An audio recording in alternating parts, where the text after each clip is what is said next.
வணக்கம். ஸோ நம்ம இந்த வீடியோவில் என்ன பார்க்க போகிறோம்னா கூலி படத்தோட மீம்ஸ் ரியாக்ஷன். என்ன எல்லாரும் கூலி படம் பார்த்துட்டீங்களா? இப்போ பார்க்க போகிற கூலி படத்தோட மீம்ஸ் கூட நம்ம ஃபன்னாக ஜாலியாக தான் பார்க்க போகிறோம். யாரும் சீரியஸாக எடுத்துக்க வேணாம். வாங்கம்மா வாங்க. இவங்கெல்லாம் சேர்ந்து என்ன ஏதோ பண்ணிட்டாங்க. உனக்கு ஊசி போட்டது அவர் தாண்டா மெயின் வில்லன்.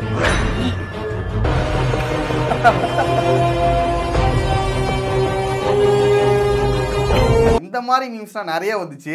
லோகேஷ் கனகராஜ் வேணும்னே பண்ணிட்டாரு, முதுகுல குத்திட்டாரு. துரோகம்டா விசுவாசம். ஏன் விசுவாசம் குணாகும். அவர் ஒரு தீவிர கமல் ஃபேனு, அதனால தான் அப்படி பண்ணிட்டாரு. இந்த மாதிரிலாம் நிறைய பேர் சொல்லிட்டு இருந்தாங்க.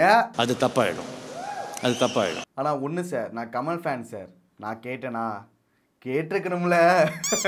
இந்த மீம் நல்லா இருந்துச்சு. இதெல்லாம் ஃபன்னா காமெடியா எடுத்துக்கலாமே தவிர இதெல்லாம் உண்மை கிடையாது. ஏன்னா கமலுக்காகவும் விஜய்க்காகவும் அவரே தன்னோட கெரியரை காலி பண்ணிக்க முடியுமா? லோகியோட ஸ்டைல் அப்படிங்கிறத தாண்டி கமர்ஷியலா ஹிட் ஆகணும், அதர் ஸ்டேட்ல இருக்கிற பெரிய ஆக்டர்ஸ் வந்து உள்ள கொண்டு வந்து ஜெயிலர் மாதிரி ஒரு ஹிட் கொடுக்கணும், அதான் சன் பிக்சர்ஸ் கூட சேர்ந்து அப்படின்னு பிளான் பண்ணியிருக்காங்க. அதுதான் இங்க பிரச்சனை ஆயிடுச்சு. இந்த சூழ்நிலையில நம்ம அமைதியா இருந்துதான் ஆகணும். மேட்ச் விடு, ஃபைனல்ல பார்த்துக்கலாம். ஏன்னா தேவ பக்கத்துக்கு இந்த இடத்துல தான் சொல்யூஷன் ஊத்தி சாம்பிள் காட்டலாம். எதுக்குடா பைட்ல தண்ணி, எதுக்குடா பைட்ல தண்ணி, எதுக்குடா பைட்ல தண்ணி, எதுக்குடா பைட்ல தண்ணி, எதுக்குடா இந்த படத்துக்கு ஏ சர்டிஃபிகேட் கொடுத்தீங்க சொல்லி தொலைங்கடா மங்குனி பயல்களா. ஏ சர்டிஃபிகேட் கொடுக்குற அளவுக்கான வைலன்ஸ் இந்த படத்துல இருக்கான்னு கேட்டா எனக்கு தெரிஞ்சு இல்ல. மேபி அந்த பணத்தை சேர்ல உட்காந்து எரிப்பாங்களே அந்த சீனுக்காக கொடுத்துருக்காங்க அப்படின்னு சொல்லிட்டு நிறைய பேர் சொல்றாங்க. ஆனா அதுவுமே பார்க்கறதுக்கு அவ்வளோ வைலன்ஸா ரொம்ப வந்து பார்க்க முடியாத அளவுக்குனா கிடையாது. இதுதான் நான் கேட்டேன். ரத்தம் திருக்க திருக்க ஒரு ஆக்ஷன் படமா? ஒரே ஒரு சீன்ல வந்துட்டு தையல் போடுவாங்க ஷௌபீனுக்கு, தலை கிழிச்சிருக்கும், அதை கூட பிளர் பண்ணிருக்கலாம். அதுக்காகவா இந்த படத்துக்கு ஏ சர்டிஃபிகேட் கொடுத்தாங்க? நம்பவே முடியல. யூஎஸ் சர்டிஃபிகேட் கொடுத்திருந்தா குழந்தைகளோட ஃபேமிலியா நிறைய பேர் வந்து பார்த்துருப்பாங்க இந்த படத்தை. அதுதான் லைட்டா மிஸ் ஆயிடுச்சு. இந்த டவுட் தான் எல்லாருக்குமே இருக்கு போல. ஓவிய போட்டி, ரேவதி கோபால் சார், கபடி சார், கட்டுரை போட்டி, மல்தா ஓட்டப்பந்தயம் சார், மாரி டான்ஸ் போட்டி, மாரி பாட்டு சார், கவிதை சார், வெரி குட், ஃபுட்பால், மஞ்சு குரூப் டான்ஸ் சார். இதான் சாக்குன்னு என்னென்ன சொல்றாங்க. எப்பா டேய் போதும்டா. இதுக்கு லியோவே பெட்டர், ஜிபியு தான் மாஸ், லோக்கியை விட ஆதிக்கு எவ்வளவு பரவாயில்ல. நான் கிளம்புறேன்ப்பா. வணக்கம் மேடம், நான் கிளம்புறேன். நான் பண்றேன் சார். சார் நான் கிளம்புறேன். மாநகரமே மிட்டுதான்டா. ரெட்ரோ ஃபிலிம் ஆஃப் தி இயரா? சரி, அது கூட நல்ல படம் தான். கங்குவா கூட கங்குவா கூட நல்ல படம். ஏய் வாட் போடா. ஏய் போடா வெல்ல போடா டட் ரவுட். Pradeep Ranganathan greater than Rajini. அட பாவிகளா. ஆத்தா ஏதேனும் மீவா குறிவிட போகிறேன் சொல்லுங்கடா. தக் லைஃப் அவ்வளவு மோசம் இல்ல. ஐயோ டேய் ஐயோ டேய் ஏன்டா ஏன் இப்படி பண்றீங்க? மனுஷனா நீங்களா?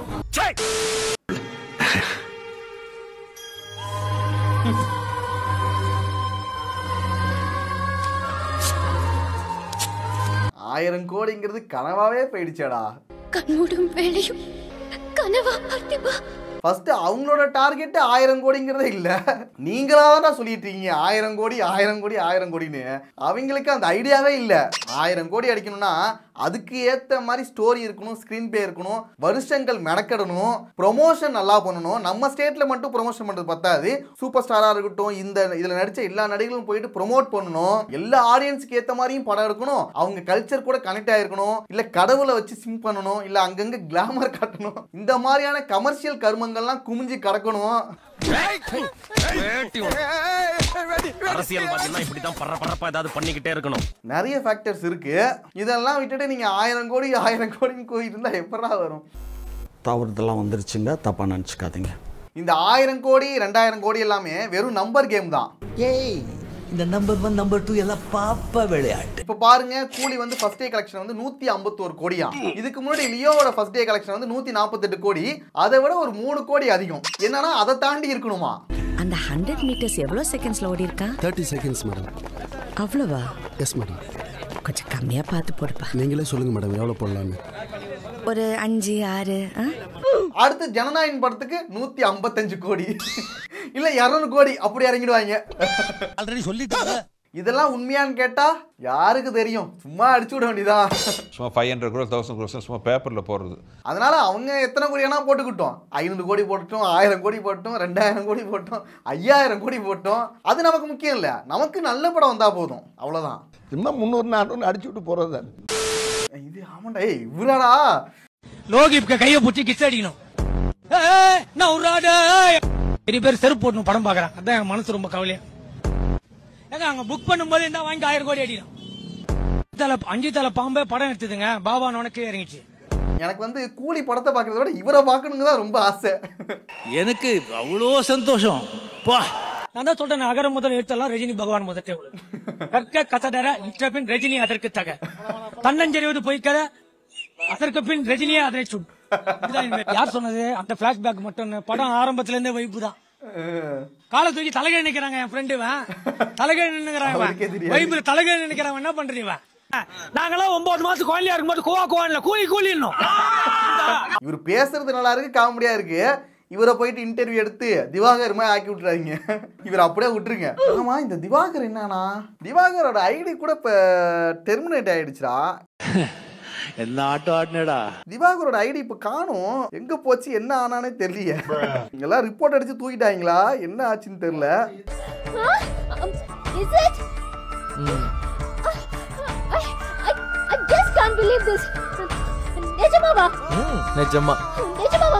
ஓகே, நல்ல விஷயம் தான் நடந்திருக்கு. மறுபடியும் வராம இருந்தா சரி. ட்வீட் வந்துருச்சு, LCU. ஹே, ஸ்டாண்டலோன் ஃபிலிம் தான்ப்பா.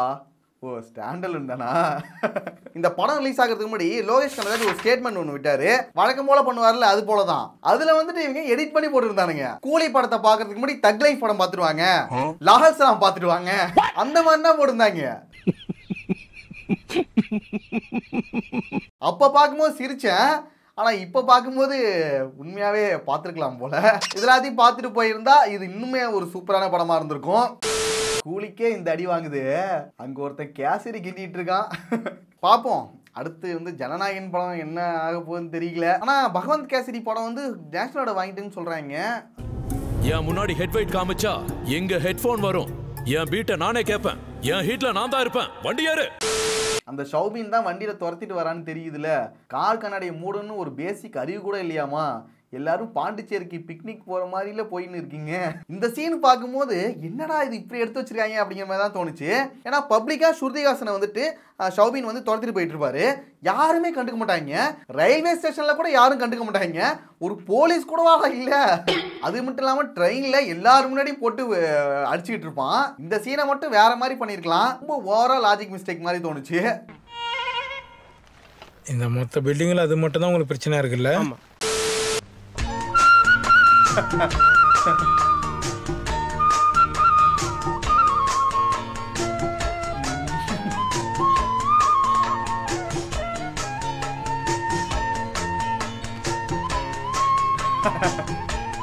எனக்குமே கஷ்டமா தான் இருக்கு. லோகேஷ் கனகராஜ் வந்து நல்ல நல்ல படங்கள்லாம் கொடுத்துருக்காரு, வேற அவரை அடிக்கிறதுக்குமே கொஞ்சம் மனசு கஷ்டமா தான் இருக்கு. இப்ப என்ன பண்றது? அதான் சாவு ஊந்து போச்சே, எல்லாரும் சாப்பிட்டு சாப்பிட்டாங்க சார். வாங்க, பரவாயில்ல. கைதி 2ல கன்ஃபார்மா லோகி நான் வந்துட்டு கம்பேக் கொடுப்பாரு, நம்புவோம். ஆனா இந்த டைம் வந்து ரத்னாவுமே கூட இல்ல. ஏன்னா லியோவோட சக்சஸ் மீட்ல வந்து ஒரு விஷயம் பேசியிருப்பாரு. மேபி அதனாலதான் இந்த படத்துல அவர் இல்லையோங்கிற மாதிரி ஒரு டவுட்டும் இருக்கு. உண்மை சார், அதான் உண்மை. சத்தியமா சத்திய பிரமாணமா அதான் நான் பேசிட்டேன்.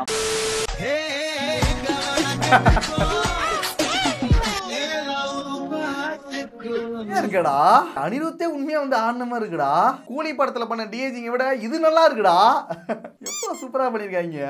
மிரட்டிட்டீங்க, நானே எதிர்பார்க்கல. மோனிகா சாங் இன்னொரு வாட்டி போடுங்க, பார்த்துட்டு போயிடுறோம். மோனிகா சாங்குமே அந்த அளவுக்கு இல்லடா, ரியலாவே இல்லையே. மோனிகா சாங்கோட பிளேஸ்மெண்டே சரியில்லை. அதுக்கு ஒரு ரீசன் வச்சிருப்பாங்க அந்த சாங்க்கு முன்னாடி, அதுவுமே முக்கிய தான் இருக்கும். ஏதோ என்கேஜ்மெண்ட் ரிங்க வந்து சரக்குல தூக்கி போட்டுட்டு அப்படி டான்ஸ் ஆட வருவாங்களாம். என்னடா இது, சம்மந்தமே இருக்காது. ஹிந்தியில் ரீமேக் ஆக்கிறது கூலி, டைட்டில் கில்லாடி கூலி. ஓ எல்லா கேரக்டருமே அக்ஷய்குமார் தான். கேரக்டர் முதற்கொண்டு கூலி கிளைமேக்ஸ் கரெக்டா இருந்துச்சு. பர்ஃபெக்டா. இந்த சீன் வந்துட்டு டிராகன் டெம்ப்ளேட் மாதிரி வரும்னு நினைச்சாங்க, ஆனா வேற மாதிரி அமைஞ்சிட்டு. டென்ஷனா இருக்கு. பீடி இருக்கா?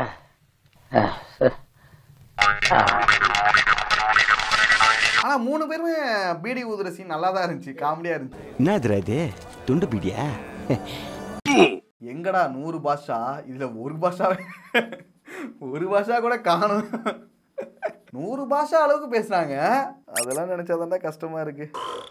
மாணிச்சன் பத்தி இல்ல, எல்லாம் இவனால வந்தது. 1 கூலி equal to 100 பாஷாஸ். சிவப்பு தொப்பி.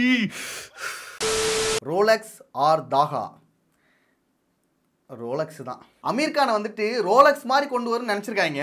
ஒரு பயங்கரமான வில்ல மாதிரி எல்லாரையும் கொல்றது, மாசான என்ட்ரி அந்த மாதிரி நினைச்சு பண்ணிருக்காங்க. ஆனா மொக்கையா தான் இருந்துச்சு. நோட்டிட்டு போயிடுச்சு தம்பி. இல்ல சம்டைம் ஒர்க் அவுட் ஆகும், சம்டைம் ஒர்க் அவுட் ஆகாது. இந்த டைம் ஒர்க் அவுட் ஆகல.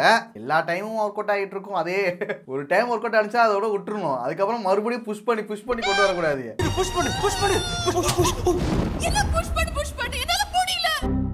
நீங்க லியோட கிளைமேக்ஸ்லயே விக்ரம் டு கனெக்ட் பண்ற சொல்லி கால் பண்ணதே கடுப்பா இருந்துச்சு. அதே போல இந்த படத்துக்கு ஒன்று பண்ணி அதை முடிச்சு விட்டாங்க.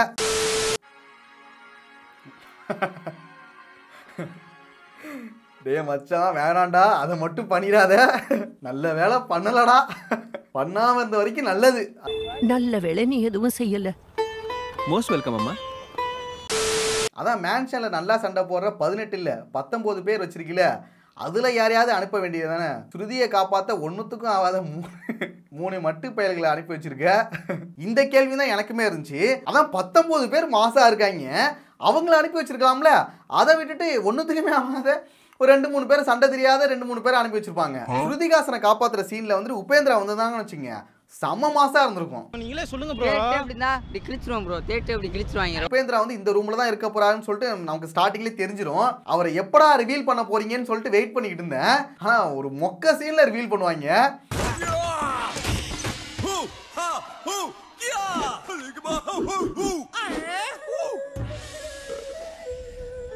அந்த இடத்துல சூப்பர் ஸ்டாருமே இருப்பாரு. அது கூடவே இவரும் வந்ததுனால இது வந்து பெருசா ஒரு மாசான ஒரு கூஸ்பம்ஸான ஒரு சீனாவே தெரியாது. உபேந்திராவை மட்டும் நீங்க தனியா ரிவீல் பண்ணியிருந்தா, ஸ்ருதிகாசனை காப்பாற்றுற சீன்லயோ இல்லை வேற ஏதாவது சீன்ல வச்சிருந்தா நல்லா இருந்திருக்கும். அதை தான் மிஸ் பண்ணிட்டாங்க. ரிவ்யூவர்ஸ் எல்லாம் இந்த படத்துக்கு நெகட்டிவா ரிவ்யூ பண்ணிட்டு இருக்காங்க. அதனால இது ஒரு மோசமான படமான்னு கேட்டா அப்படி கிடையாது. இல்ல, ரிவ்யூஸ்ங்கிறது ஒவ்வொரு ரிவ்யூவரோட தனிப்பட்ட கருத்து தான். ஒரு ரிவ்யூவருக்கு அந்த படம் பிடிக்கலனா அதுக்கான காரணங்கள் என்னவா இருக்கலாம். அதுக்கு பல காரணங்கள். தியேட்டர் மொக்கையா இருக்கலாம், சவுண்ட் சிஸ்டம் மொக்கையா இருந்திருக்கலாம், பக்கத்துல ஏதாவது ஒரு லூசு உட்காந்து படம் பார்க்க விடாம டிஸ்டர்ப் பண்ணிட்டே இருந்திருக்கலாம், படம் பார்க்கும் போதே தூங்கி இருக்கலாம், அந்த ஆக்டரை பிடிக்காம இருந்திருக்கலாம், அமௌண்ட் கிரெடிட் ஆகாம இருந்திருக்கலாம், அந்த ஆக்டர் மேல இருக்கிற வன்மமா இருக்கலாம், தியேட்டர் பிரிண்ட் சரியில்லாம இருந்திருக்கலாம், அவங்களோட ரசனை வேற மாதிரி இருந்திருக்கலாம், உண்மையாவே படம் மொக்கையா இருந்திருக்கலாம், படமே பார்க்காம ரிவ்யூ பண்ணிருக்கலாம், அந்த படம் அவங்களுக்கு புரியாம இருந்திருக்கலாம். இது மாதிரி பல காரணங்கள் இருந்திருக்கலாம். ஐயோ பாவம். ஆனா ஒரு சில ரிவ்யூவர்ஸ் இருப்பாங்க, அவங்க டேஸ்ட்டும் உங்களுக்கும் ஒத்து போகலாம். ஓகே, நம்ம நினைச்சத பாதி விஷயங்களை இவன் கரெக்டா சொல்றான் அப்படின்னு ஒரு சில பேர்கிட்ட உங்களுக்கு தோணலாம். இல்ல நீங்க படத்தை பார்த்துட்டு வந்த பிறகு என் மனசுல இருந்த எல்லாத்தையும் இவன் சொல்றான்டா அப்படின்னு இருக்கலாம். அது நானா கூட இருக்கலாம். கண்டுபிடிச்சிட்டேன் விஜய். என்ன ஐபிஎஸ் விஜயகுமார் நானா கூட இருக்கலாம். ஐபிஎஸ் விஜயகுமாரா கூட இருக்கலாம். அப்படி ஊம்பிடாது. ஓகே, உங்க எண்ணங்களை சொல்ற மாதிரியான ரிவ்யூஸை தேர்ந்தெடுத்து வச்சிங்க. அதனால ரிவ்யூவை மட்டும் நம்பாம நீங்க படத்தை பார்த்துட்டு ஒரு முடிவுக்கு வாங்க. The choice is yours. சில பேர் நான் மெய்யழகன் படத்தையே நல்லா இல்லைன்னு சொன்னாங்க. வந்த இப்ப எதுக்கு வந்த? அதுக்கப்புறம் ஓடிடியில் வந்த பிறகு இந்த படத்தை தியேட்டர்ல மிஸ் பண்ணிட்டடா அப்படின்னு வருத்தப்பட்டவங்க கூட நிறைய பேர் இருக்காங்க. ஒரு நிமிஷம் தான். ஆனா ஒரு சில படங்களை பார்த்து பாதிலே ஓடி வந்தவங்க கூட நிறைய பேர் இருக்காங்க. அதுவும் இருக்குதுதான். ஒருவேளை இல்லடா நான் தேவையில்லாம ஒரு படத்துக்கு போயிட்டு என்னோட பணத்தையும் நேரத்தையும் செலவு பண்ண விரும்பல, நல்ல படமா இருந்தா தான் நான் தியேட்டருக்கு போவேன், எல்லாருமே பாசிட்டிவா சொன்னாதான் அந்த படத்துக்கு போவேன் அப்படின்னு நினைச்சா கூட அது உங்களோட முடிவு தான். நிம்மதி நிம்மதி உங்கள் சாய்ஸ். என்ன ஒரு விஷயம்னா உங்கள் டேஸ்ட்டுக்கு யார் கரெக்டாக இருக்காங்க அப்படிங்கிறத சூஸ் பண்ணிக்கிங்க. அப்படி இல்லைனா டேரெக்டாக நீங்கள் களத்தில் இறங்கிடுங்க. இல்லைனா எல்லாருமே ஓரளவு பாசிட்டிவாகவே நிறைய விஷயங்கள் சொன்னாங்கன்னா ட்ரை பண்ணி பார்க்கலாம்.